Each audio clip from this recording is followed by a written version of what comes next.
So, central bankers can't save the economy and are actually more likely to make things worse. That's according to our next guest, who says what's needed is, quote, real economic restructuring. Well, joining us now is Peter Schiff, CEO of Euro-Pacific Bank Limited, author of The Real Crash, America's Coming Bankruptcy, How to Save Yourself and Your Country.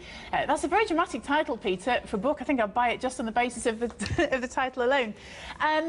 Just outline for us then, how or why you think central bankers should step aside. Most people that we speak to here on CNBC think that central bankers need to do more to get a recovery on track for the global economy, not less. Yeah, well, the problem is they've already done too much. The reason the economy is in such bad shape is because of the mistakes that the central bankers have already made in the past.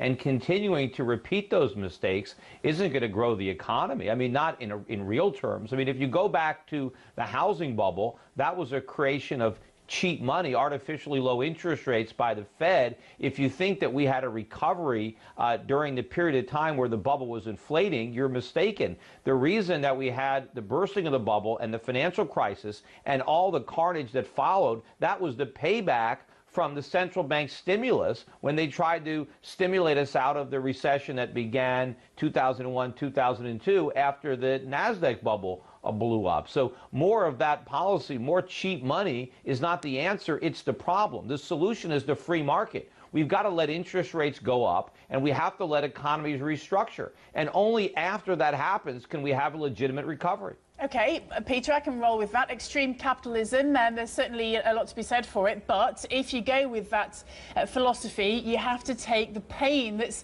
going to be incurred. You have to take the high levels of unemployment and the pain of that restructuring that you mentioned. It's likely to see economies like the US, like much of Europe, suffering very real pain for ordinary folk. But it's not like we're avoiding the pain now. We're still suffering, and it's going to get worse. We're just postponing it. At least if we do the right thing, we have productive pain. We get the gain associated with the pain. But right now, it's just pain for the sake of having pain, and we're just going to get more of it. And if you look at all the government stimulus, all the central bank stimulus, it's trying to stimulate all the problems. What do they want? The goal of stimulus is to get us to spend more and borrow more and go deeper into debt. That is making the problem worse. We're not going to get out of a hole by digging it deeper.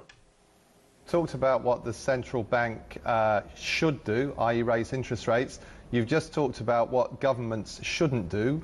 What should governments do? What should the politicians do, particularly in America, but also if you've got some thoughts about Europe?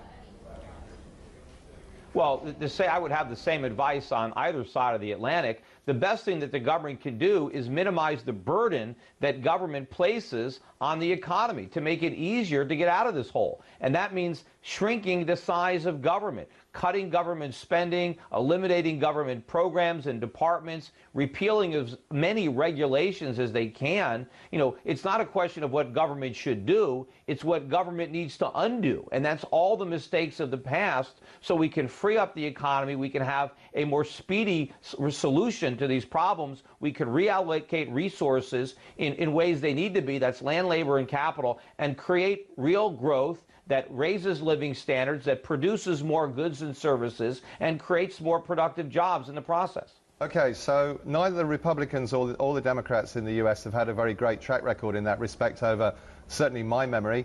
Do you really think that we're going to get an election result on the 6th of November, which is going to help that process?